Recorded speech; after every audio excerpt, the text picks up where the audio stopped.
Buen día.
La enfermedad de Chagas y las enfermedades conocidas como coronavirus.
a todos los laboratorios en los cuales yo pueda tener algún tipo de resultado. Para ello, entonces, como ven ahí, cuando hago la solución global, envío muestras del examen histológico, pido un bacteriológico del ejecutivo, pido un micológico del ejecutivo, envío muestras a micobacterias del ejecutivo, solicito la parasitografía para Chagas, la VDR para la búsqueda de neurones y, por supuesto, el estudio para el neurones.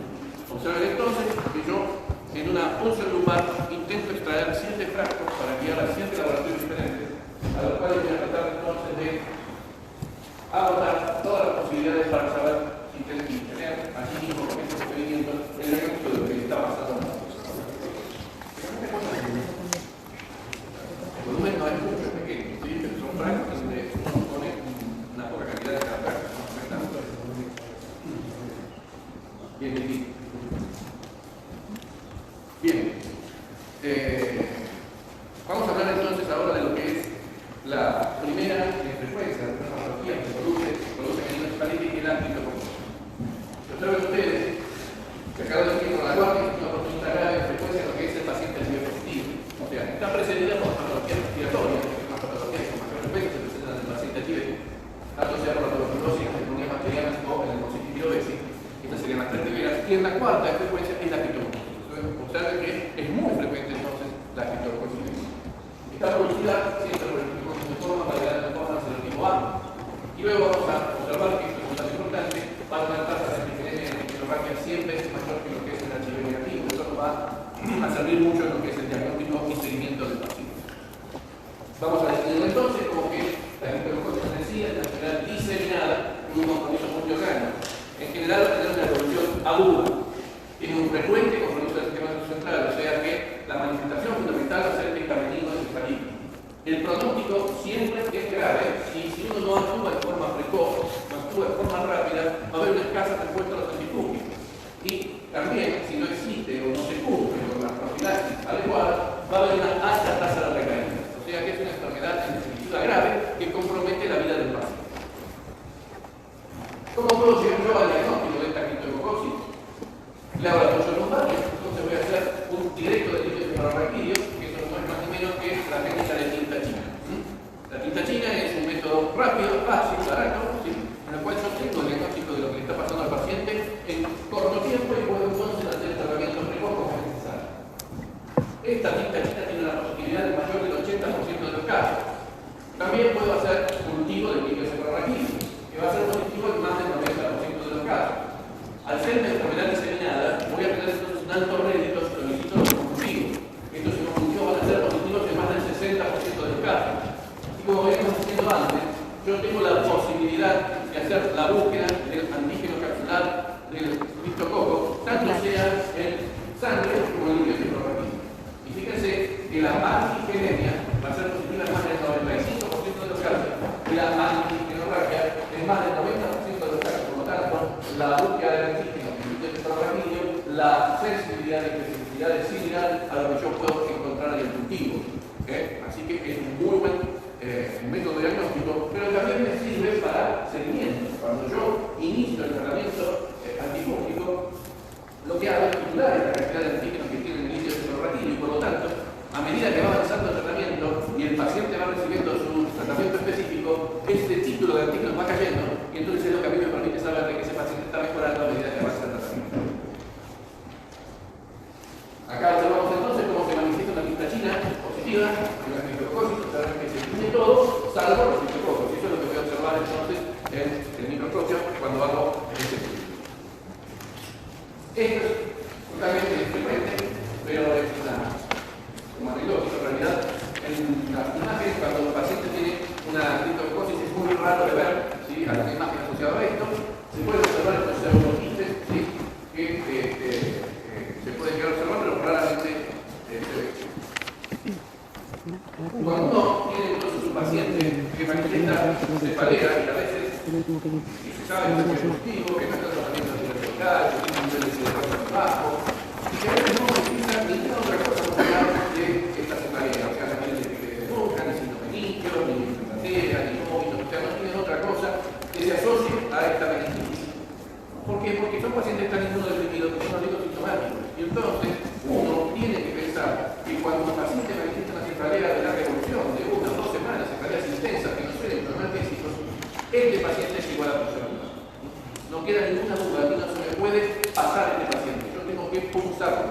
más allá de que no tenga ningún otro síntoma patológico. Bien, entonces, si yo lo uso y hago el diagnóstico rápidamente, puedo iniciar rápidamente el tratamiento y ese tratamiento le va a salvar la vida. Porque como explicamos, es una enfermedad grave que mata al paciente. ¿Y con qué se lo trata?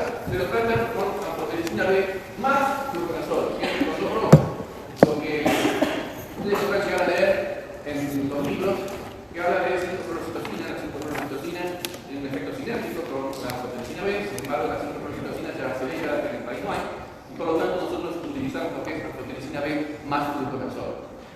La anfotericina B es una droga difícil de usar, es una droga que tiene muchos efectos adversos inmediatos e inmediatos, ¿sí? De forma inmediata tiene que ser pasada en largo tiempo, o sea, no menos de 6 horas.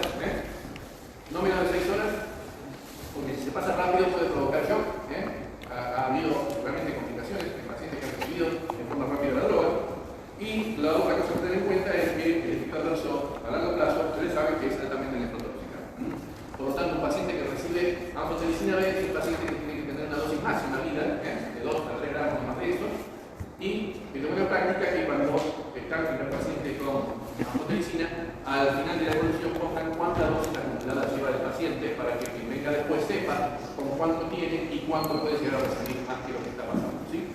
Por supuesto, el estudio de la función renal de forma frecuente para ver de que no empiece a hacer su efecto. La anfotericina B tiene una variante que es la anfotericina B liposomal y el tratamiento liposómico de la anfotericina hace que estos efectos adversos disminuyan, uno puede utilizar mayor cantidad de droga, mayor efectividad con menos efectos adversos. Contra la anfotericina B liposomal es un costo. El costo es alto y por lo tanto muchas veces uno no puede acceder a eso. Pero bueno, tengan en cuenta entonces que el tratamiento es anfotericina B más fluconazol. Y como en toda enfermedad oportunista que ha aparecido un paciente HIV positivo, a ver qué pasa sobre la enfermedad aguda, debe quedar con profilaxis secundaria. Y esta profilaxis secundaria se cubre con fluconazol. Fluconazol a altas dosis que va descendiendo a medida que va avanzando y va tomando, por supuesto, al mismo tiempo su tratamiento antirretroviral y por lo tanto mejorando su nivel de CD4. ¿Hasta cuándo va a recibir esta profilaxis secundaria? La respuesta es siempre la misma, hasta que el paciente tenga más de 200 CD4. Cuando el paciente tiene más de 200 CD4, entonces se puede suspender esta profilaxis secundaria.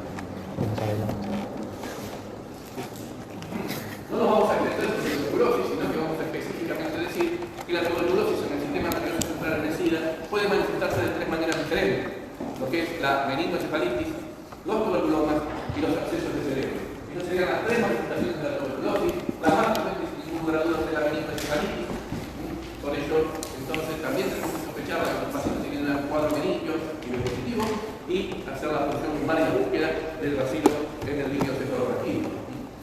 Los tuberculomas se pueden presentar, sí, en menor frecuencia, pero lo podemos llegar a ver y tenemos que hacer diagnóstico diferencial, como luego vamos a observar cuando vamos a la segunda parte de la clase, con respecto a lo que es toxoplasma.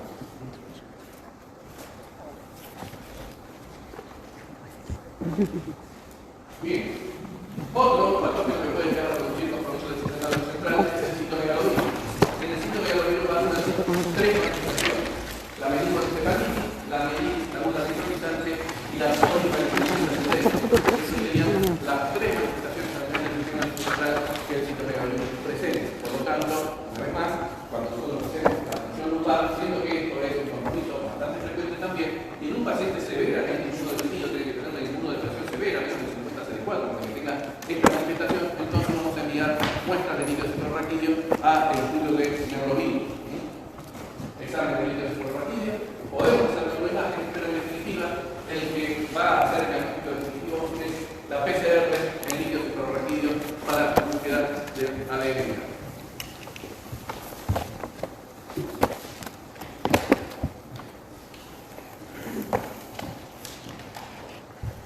¿Cómo se trata el diagnóstico de citomegalovirus? Las drogas de tratamiento son canciclovir o Carmet o canciclovir más Carmet. Siendo que esta es una enfermedad grave, una enfermedad diseminada, en general lo que uno busca es tener un efecto sinérgico de las drogas. Por lo tanto, lo que realmente se hace es el uso de ambas drogas al mismo tiempo, o sea, canciclovir más Carmet. Y ese sería entonces el tratamiento de elección para una meningoencefalitis por citomegalovirus. En esto me quiero detener porque es una patología que estamos viendo con mucha frecuencia. Probablemente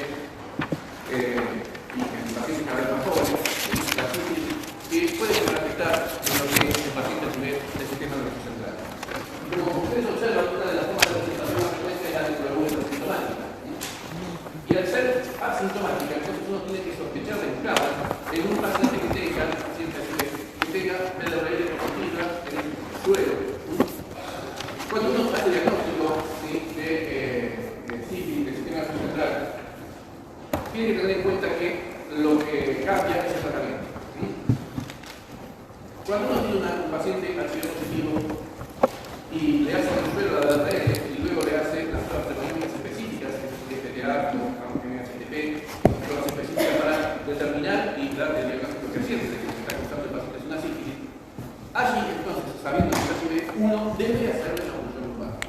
Está obligado a hacer la punción lumbar a un paciente con una sífilis serológica HIV positiva. ¿Por qué? Porque aparece lo que vimos antes, que es la neuroluminiscencia. Entonces, cuando uno hace la punción lumbar, en el líquido suprarraquídeo lo que hace es la BDRL.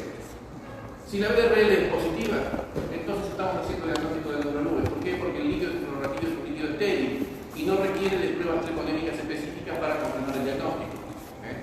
Entonces, BDRL positiva en líquido suprarraquídeo en el paciente HIV es diagnóstico de neurolube. Únicamente si hubiera sido que la punción lumbar hubiera sido traumática, o sea, cuando yo hago la punción lumbar atraviesa un vaso y se contamina con sangre de la muestra, entonces así sí necesitaría hacer alguna prueba treponémica específica para confirmar de que ese paciente está cursando una neurolube.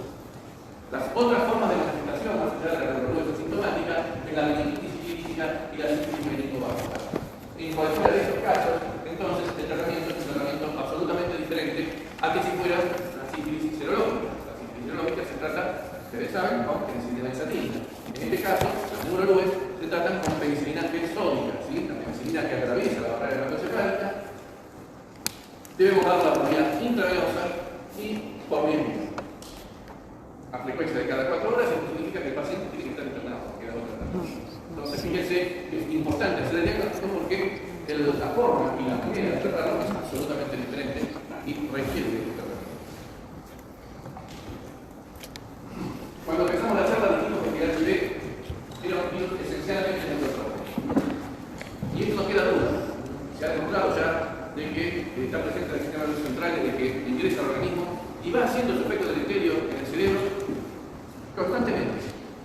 Nosotros vamos a observar pacientes que tienen un cerebro, en la imagen, absolutamente atrofiado, con profundización de los surcos, borramiento de las cisuras, dilatación ventricular. Todo esto hace que a lo mejor un paciente que tiene 30 años tiene un cerebro que parece un paciente de 80. Es la atrofia cerebral producto del propio HIV. No es necesario que se presente ningún otro agente patógeno en esto. ¿Sí? Es el efecto del deleterio permanente del HIV en el sistema nervioso central. El efecto que se puede ver en todo lo que es la sustancia blanca como aquí. Lo que decíamos esto de la dilatación ventricular, la profundización de los surcos y todo lo que es el borramiento de las cisuras, lo que hace que este paciente tenga una atrofia cerebral importante. Este es un paciente con una manifestación ya de encefalopatía por HIV, que fue diagnosticada. Pero bueno, no tiene que llegar a este diagnóstico antes de que ocurra todo esto que estamos viendo. Y muchas veces lo que uno llega a observar o a notar es en las consultas que el paciente empieza a tener algunas alteraciones cognitivas, alteraciones cognitivas mínimas, que puedan llegar a manifestar que algo está pasando. O inclusive cuando el paciente viene a la consulta, acompañado de familiares, acompañado de amigos, que se están haciendo olvidar cosas, olvidar nombres, o algunas manifestaciones que le llaman la atención, entonces uno puede llegar a este diagnóstico a través de hacer un mental test, o a través de preguntas simples que pueden llegar a sospechar de que el paciente está empezando a presentar un complejo de demencia funcional.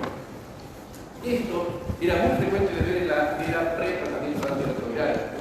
Nuestros pacientes, muchos de nuestros pacientes fallecían directamente por estos complejos de demencia. No había necesidad de que apareciera otra infección hormonista. El paciente evolucionaba con estas demencias funcionales con cuadros que iban desde alucinaciones, delirios, actividades visuales, cognitivas, demencias, estados vegetativos, coma y muerte. Esta era la evolución natural de la historia natural de la enfermedad por demencia. No había otra manera de actuar porque no había tratamiento específico. Pero ahora, bueno, por supuesto, cuando uno detecta esto y si el paciente no está en tratamiento, lo que debe hacer es iniciar un tratamiento antirretroviral, que es el tratamiento adecuado para que esto se frene, ¿sí? No siga avanzando, retrogradar lo que ya está, imposible, pero por lo menos que no avance más allá de lo que observamos, por ejemplo, en las tomografías anteriores. Bien, pasando entonces a la segunda parte de la charla, vamos a hablar de lo que son las lesiones cerebrales focales envejecidas. Las manifestaciones clínicas de las lesiones focales van tapadas por dónde está ubicada la lesión, por el tamaño de la lesión y por el efecto de masa que puede llegar a tener sobre las estructuras adyacentes a la lesión donde esté ubicada. Entonces, localización, ubicación y efecto de masa serían las manifestaciones clínicas que puede llegar a dar. Por lo tanto, ¿qué síntomas puede tener un paciente que presenta una lesión masa ocupante cerebral? Cefalea, convulsiones, fiebre, signos de cuerpo neurológico y compromiso del sensor. Cuando uno tiene un paciente con este tipo de patología, para llegar al diagnóstico, por supuesto, es fundamental, importantísimo, contar con el diagnóstico. Esa es la forma inicial de tener entonces una aproximación al diagnóstico. Una tomografía por contraste, una resonancia con carbonillo, una tomografía más resonancia, una resonancia con espectroscopía, un PET. Esas serían todas las posibilidades con las cuales nosotros podemos contar para poder llegar a hacer el diagnóstico de esta lesión cerebral focal. Desde el punto de vista de nuestro hospital, tenemos la posibilidad de llegar hasta la tomografía con contraste. Ustedes saben que el gobierno de la ciudad tiene un solo resonador, que son los más importantes, y por lo tanto, para poder llegar hasta la resonancia, tenemos que tener el alineamiento de los actos, porque venimos de una ambulancia de traslado, del turno, del médico, del doctor, que se dé todo para que podamos llegar hasta la resonancia. Así que muchas veces, cuando lo único que contamos es con la tomografía con contraste, que es lo que podemos hacer nosotros acá en nuestro hospital. Ahora, todas estas metodologías imaginológicas son sensibles, pero inespecíficas. Yo voy a observar, no me va a hacer el diagnóstico de lo que el paciente tiene. Me va a acercar. ¿Y de qué manera me va a acercar? Bueno, como dijimos, dependiendo muchas veces de qué características va a tener esas lesiones, podemos acercarnos a una patología u otra. Esto tiene que ver con la localización de la lesión. Hay patologías que se localizan de manera más periférica y otras de manera más central. Con respecto al número, hay patologías que dan una única lesión y otras que dan múltiples lesiones y por lo tanto se van a acercar a una u otra. Si presentan o no un efecto de masa, o si no, o tienen o no refuerzo periférico del contraste. Entonces, todas esas características, todas esas cosas las tenemos que tener en cuenta para llevar a cabo el diagnóstico final de estas lesiones cerebrales focales. ¿Cuáles son entonces las anomalías más comunes en lo que son las neuroimágenes cuando hay un compromiso de psicoanálisis cerebral? Como dijimos, lo más común de todo y lo vamos a observar en cualquier patología, más allá de que el paciente esté cursando una toxoplasmosis cerebral, el paciente va a tener una toxoplasmosis cerebral difusa y esto es como dijimos por el propio cerebro. Luego, la lesión más preocupante y por último el compromiso de la sustancia blanca, que va a estar dada fundamentalmente por una patología que luego vamos a ver. Entonces, vamos a hablar de lo que es la patología más frecuente que produce lesiones a nivel de masa cerebral ocupante en el SIDA, y que es la toxoplasmosis. La toxoplasmosis tiene una incidencia variable dependiendo de lo que uno lea en la literatura. Sin embargo, nosotros tenemos una incidencia bastante grande, bastante más cercana a 40 que 3 en pacientes con SIDA. Y la causa más frecuente es el indicador de lesiones focales. Como hemos dicho anteriormente, requiere de que el paciente tenga menos de chance de 4 para que se desarrolle, o sea que tiene que ser un paciente severamente inmunodeprimido para que notifique esta enfermedad. ¿Y qué ocurre? Ocurre que si yo veo un paciente que tiene una lesión más ocupante, que en general es con lesiones múltiples y más pendiente a la periferia, me ubico más en lo que podría llegar a ser una toxoplasmosis. Pero en realidad yo no tengo el diagnóstico de certeza. Yo solo estoy viendo la imagen, tengo lo que lo resumo en la historia clínica, qué es lo que le está pasando al paciente, con la imagen que veo, entonces yo, ¿qué hago? Inicio un tratamiento empírico para todo. No me queda otra alternativa por una cuestión de frecuencia. Ese inicio de tratamiento empírico con una tomografía. Si esto realmente se trata de una toxoplasmosis, yo voy a observar una mejoría clínica rápida. La mejoría clínica se va a dar en 1 a 2 semanas de iniciar el tratamiento antitoxoplástico. Y va a haber resolución de las lesiones cerebrales en la tomografía en las 4 a 8 semanas posteriores al inicio del tratamiento. Entonces, el diagnóstico presuntivo lo voy a tener con el cuadro clínico, con las neuroimágenes y por supuesto con la respuesta al tratamiento empírico. Si yo le di el tratamiento y el paciente que se responde, no queda ninguna duda de que lo que está causando el paciente es una toxoplasmosis cerebral. Sin embargo, el diagnóstico definitivo nos queda otra alternativa que es a través de la histopatología. La histopatología, ¿cómo la vamos a obtener? Con más ni menos la biopsia cerebral, la biopsia estereotáxica del cerebro, ¿sí? Le vamos a requerir de la presencia de un neurocirujano. Vamos a hacer la tomografía, en la tomografía vamos a marcar dónde está la lesión para que el neurocirujano después ingrese a donde está el acceso cerebral y tome material de acción. Se hace, sí, se hace en el hospital, tenemos neurocirujanos, se hace este tipo de procedimientos. No es un procedimiento fácil, tengan en cuenta qué tipo de paciente estamos tratando con esa severa inmunodepresión y todo esto, pero para llegar al diagnóstico de accidente y al diagnóstico de certeza no nos queda otra alternativa que la biopsia estereotáxica del cerebro, donde vamos a observar las características que va a tener el acceso toxoplástico cuando se haga la histopatología y el estudio de la muestra que tomó el neurocirujano. Lesiones entonces hipodensas con un halo de refuerzo por el contraste, que puede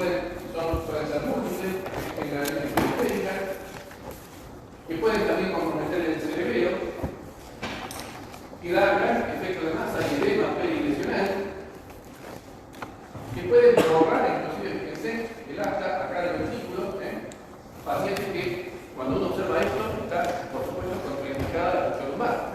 Así que uno tiene que hacer el diagnóstico a través de la traumática. Frente a esto, entonces, como dijimos, la mayor parte de las veces, nuestra frecuencia, entonces el tratamiento es un tratamiento empírico. Se inicia en forma empírica cuando uno observa esto, el tratamiento es un protocolo. Como que se trata con metronidazol, con pirimetamina, que es el tratamiento de elección. Si el paciente está alérgico a la sulfa, se puede utilizar sinamicina, con ácido folínico, es un tratamiento que se hace, entonces durante 4 a 6 semanas se observa de que el paciente va mejorando, se hace la tomografía de control, luego la presión se va borrando, y luego quedará a la mitad de la dosis como propoflaxis secundaria, una vez más, para que el paciente tenga más de 200 mg. Fíjense, yo sí le cuento. luego del tratamiento se borra nada. Casi no le escucho. La mitad de la dosis. Esto me parece muy importante, ¿por qué? Porque la cuestión que nosotros vivimos en la zona diálica y la gran cantidad de Chagas que tenemos hace de que muchas veces pacientes hagan manifestaciones de la enfermedad de Chagas y las manifestaciones de la enfermedad de Chagas en un paciente diabético son neurológicas. Son siempre a nivel neurológico. Siempre se va a tratar de una regulación de la infección latente, pero de la infección aguda que la paciente ya tenía previamente. Y una de las cosas que al principio me llamó la atención es que muchas veces lo veíamos en pacientes que estaban fuera de la área clínica.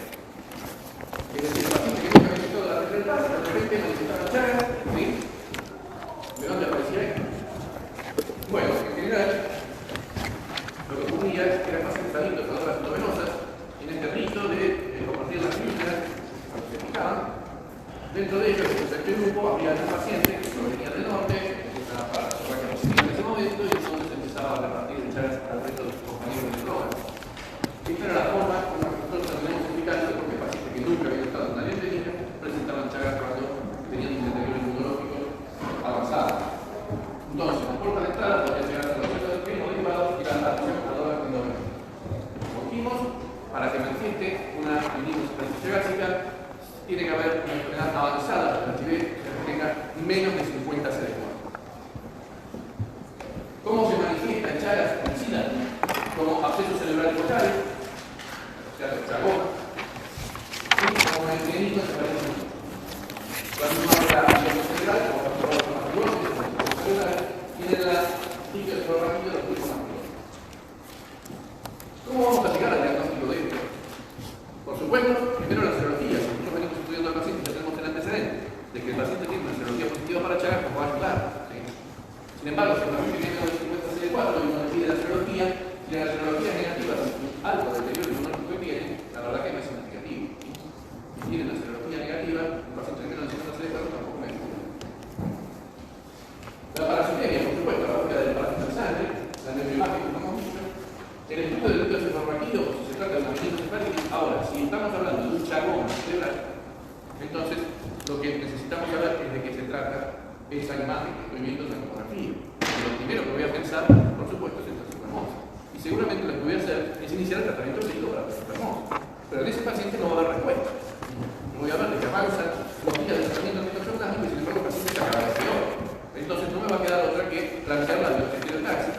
La biopsia estereotáxica del cerebro, que me va a permitir ingresar a las lesiones que puede llegar a producir Chagas, que son lesiones muchas veces que se pueden asociar, se pueden asimilar a lo que es las lesiones con toxoplasma. Entonces tengo que hacer la biopsia estereotáxica. Pero la biopsia estereotáxica llegaría al tratamiento.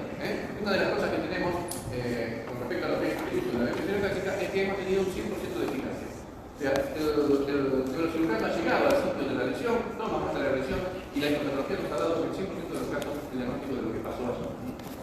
Por lo tanto, si nosotros llegamos al diagnóstico, entonces vamos a hacer el tratamiento. El tratamiento no es más o menos que las drogas que utilizamos habitualmente para la enfermedad de Chagas, que es el discutimos por el metronidazol. Se debe tratarlo siempre.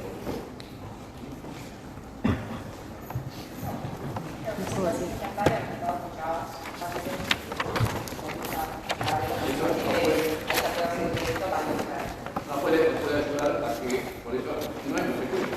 Porque no es frecuente que lleguen nuestros pacientes a esta situación siendo controlados durante mucho tiempo en neurología previa de Chagas. No es lo más frecuente. Por eso, lo más frecuente es que no tengan nada hecho. Entonces tenemos que hacer todo esta secuencia de datos. Con respecto a otras patologías que nosotros pero que podemos llegar a ver, está la nocardia. La nocardia puede producir accesos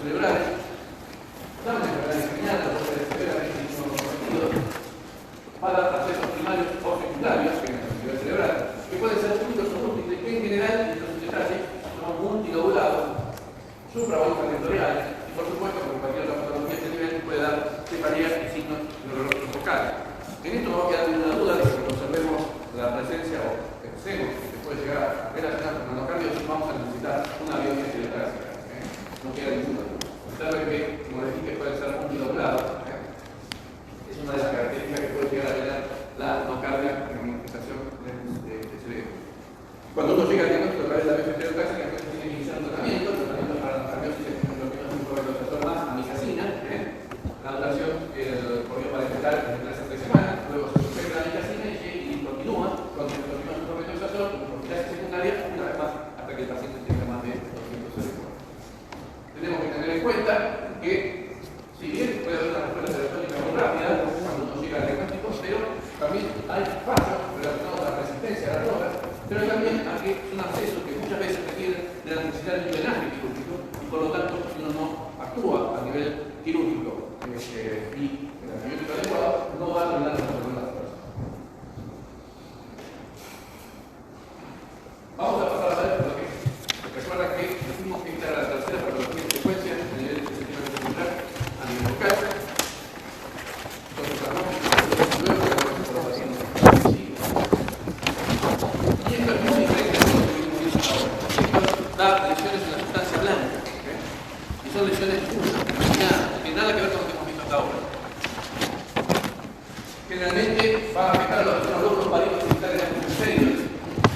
En un tercio de los casos tenemos compromiso de la fosa posterior y fíjense que del 5 al 10% del compromiso de esa fosa posterior es la única manifestación que el paciente está padeciendo esto. Fíjense que es diferente la imagen que nosotros podemos llegar a observar en una radiografía de un paciente con esto que tiene una parecida, el otro de la sustancia blanca, sin límites, sin mucho, que puede llegar a comprometer uno o los dos lóbulos. Fíjense que está tan diseminado, produciendo tanto compromiso.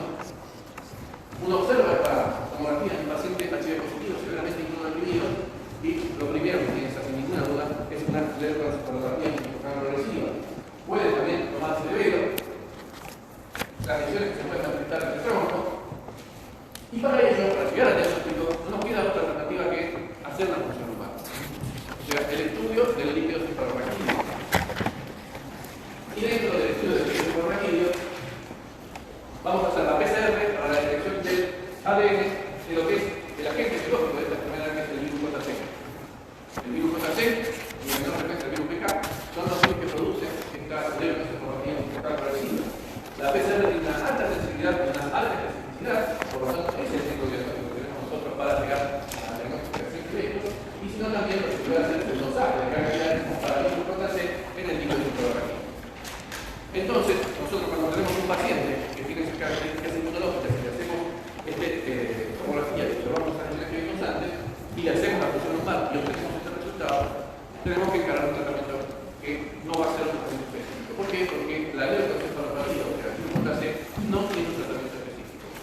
El tratamiento para esto es el tratamiento antirretroviral. O sea, cuando uno tiene un diagnóstico de esto, debe iniciar cuanto antes un tratamiento antirretroviral efectivo, que adhiera al tratamiento, que el paciente se anoticie que es su única posibilidad de sobrevivir a esto es tomando la medicación antirretroviral. Aún así, es una enfermedad gravísima que generalmente lleva al óbito en pocos meses. Puede recuperarse las lesiones si el tratamiento es efectivo y adhiere el tratamiento adecuado. Cuando uno o ustedes están estudiando enfermedades infecciosas importantes como el diagnóstico diferencial en patología, generalmente se enfocan a lo que es el cuadro infeccioso, que puede ser algo directo, y se olvidan de que existen neoplasias u otras enfermedades que pueden estar dando lo que es el diagnóstico diferencial. Por lo tanto, en lo que es el sistema nervioso central también hay que tener en cuenta las neoplasias que se presentan allí. Y fundamentalmente una, que es el linfoma primario del sistema nervioso central. De infectar frecuente, el linfoma primario es el primer diagnóstico diferencial que tengo que hacer cuando enfermamos. Y además, esto está dado porque las imágenes, la neuroimagen, la imagen de la toxoplasmosis con la del linfoma es poco diferencial. ¿Cuáles serían las diferencias que yo podría llegar a tener en cuenta? Que el linfoma generalmente da una lesión única, como vimos que el toxoplasma podría llegar a lesiones múltiples, y que el linfoma da generalmente lesiones más centrales, a diferencia de la toxoplasmosis que da lesiones más periféricas.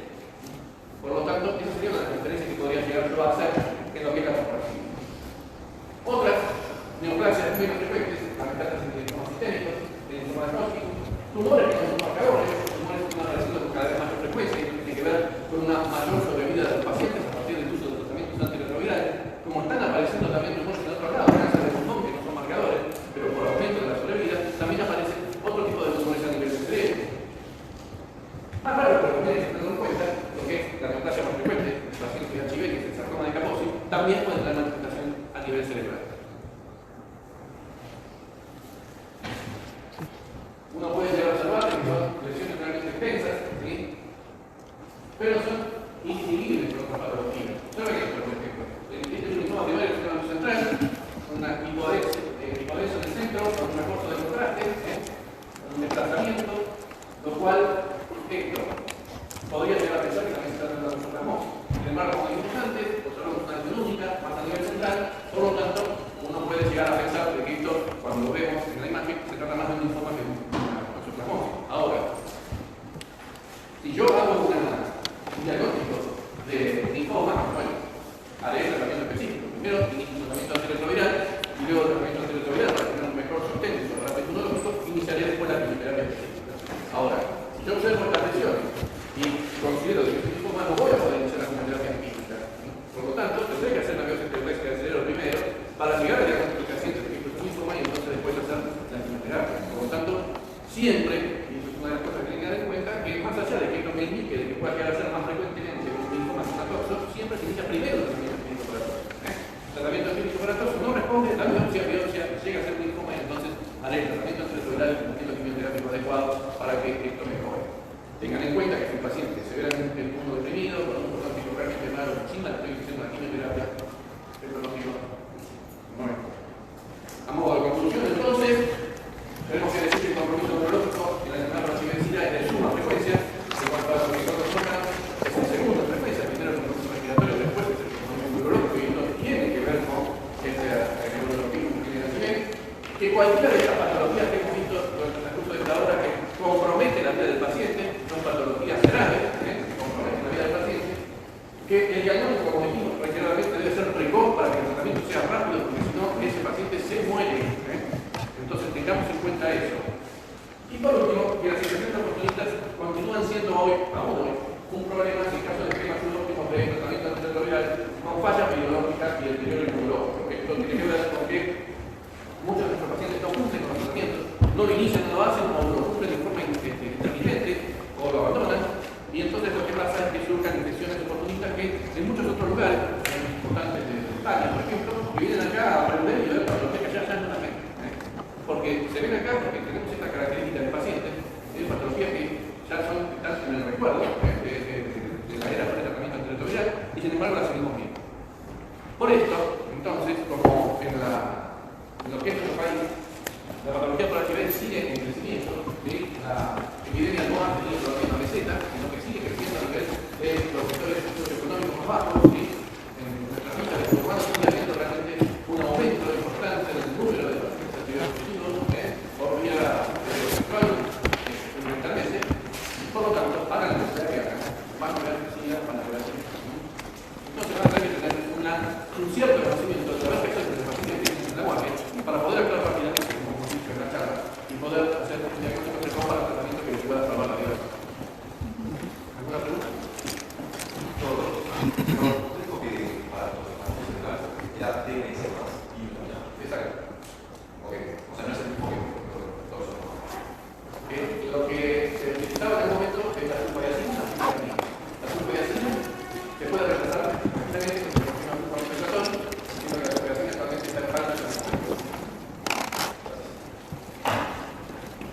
Gracias.